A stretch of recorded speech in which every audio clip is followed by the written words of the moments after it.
40 years old ka na at ayaw mong maging sakitin, ito ang mga dapat mong iwasan na gawin. Lalo na yung number 3. Maraming Pilipino ang naniniwala na normal lang na maging sakitin kapag tumatanda. Kaya kapag madalas mapagod, madaling sipunin o mabagal na makabawi ang katawan, iniisip nilang parte lang ito ng pagtanda. Pero ang totoo, maraming health problems ang may kinalaman sa lifestyle at habits na paulit-ulit nating ginagawa. Ang delikado dito, habang tumatanda tayo, mas tumataas ang risk ng high blood pressure, diabetes, sakit sa puso, fatty liver, at iba pang chronic diseases. At kadalasan, hindi ito bigla ang nangyayari. Unti-unti itong nabubuo sa loob ng maraming taon. Kaya kung gusto mong manatiling malakas at aktibo habang tumatanda, mahalagang bantayan ang mga habits mo ngayon. Napansin mo ba, mas mabilis ka ng hingalin, mas mahirap magpuyat kaysa dati, mas matagal mawala ang pagod, at may mga kaibigan o kamag-anak kang kaedad mo na nagsisimula ng mag-maintenance para sa high blood, cholesterol o diabetes. Minsan, iniisip natin na malas lang sila, pero kadalasan may kinalaman din ito sa lifestyle. Ganito kasi yan. Narito ang ilang habits na magandang iwasan kung ayaw mong maging sakitin habang tumatanda.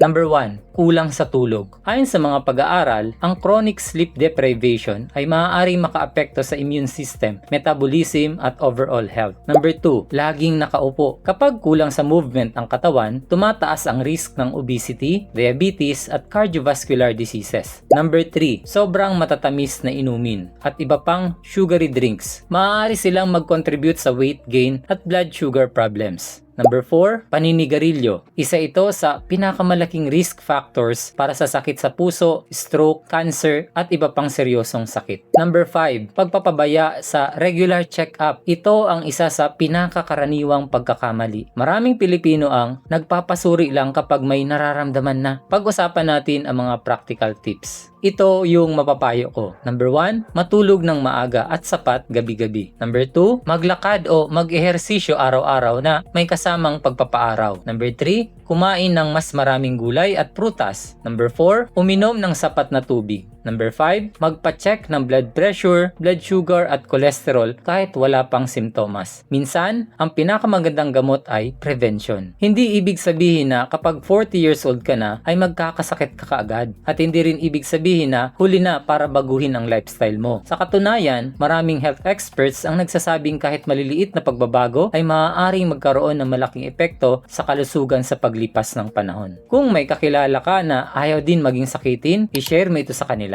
Gusto mo bang matuto paano gumaling sa natural na paraan? Attend our free online health seminar. Click the button below to register.